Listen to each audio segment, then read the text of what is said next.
as they face that daunting task now to get the ICC to terminate the charges they face. Now, the two, through their legal defence teams, have submitted a 95-page document arguing that they were wrongly accused of these crimes. Well, our correspondent, Jack Parrock, is at The Hague. We chat to him now on the line. Jack, are you there now? I'm here. I hope you can hear me. Yes, I can hear you loud and clear, Jack. Thank you. It's really a make-or-break session for Ruto and Sung.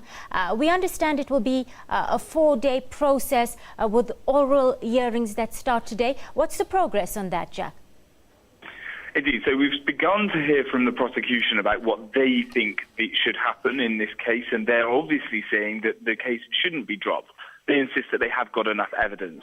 And we'll hear a number of submissions orally within the courtroom over the next few days ahead of what's known as a status conference in the case on Friday, when judges will decide whether this no case to be heard against these two men, whether that motion can be passed. So there's a lot to go before we find out whether it will be dropped, but we're underway in hearing the submissions now. So, Jack, we understand that there are 3 charges: murder, forcible transfer of populations, and the persecution in the Rift Valley during that post-election violence in 2007.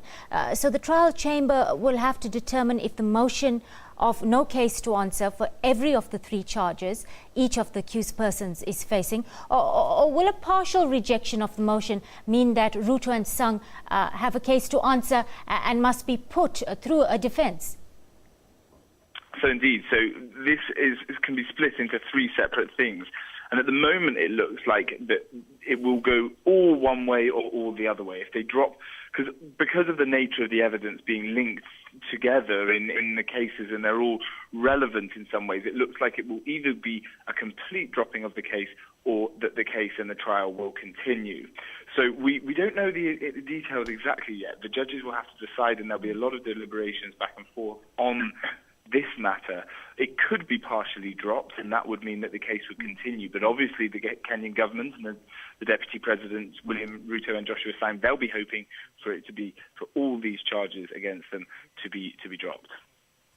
Jack, the key question has always been whether this evidence, like you've mentioned, brought by the prosecution is enough, is sufficient to establish criminal responsibility, if you like, in the atrocities committed. Can you just tell us a little bit more about the nature of that evidence and what it consists of? Indeed. So it's a very complicated set of issues. For instance, let me provide an example from something that was discussed this morning in the court. The prosecution has evidence to say that William Ruto, the Deputy President, has said to somebody that they should go to work in the post-elections, in the time following the post-election.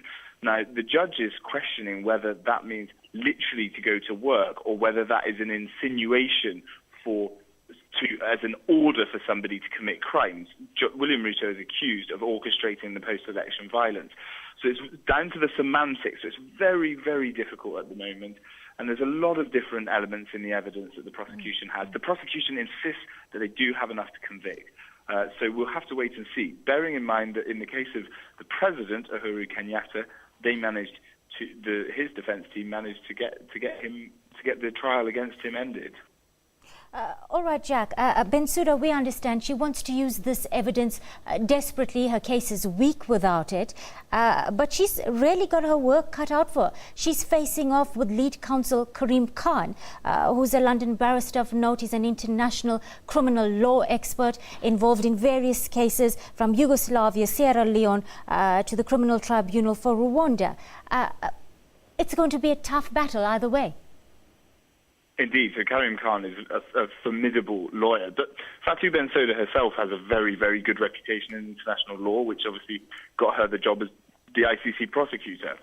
Now, you mentioned in just then about canted evidence. So essentially what's happened as well is that Fatou Bensouda has managed to get evidence that has been recanted by witnesses to be allowed to be used in this trial.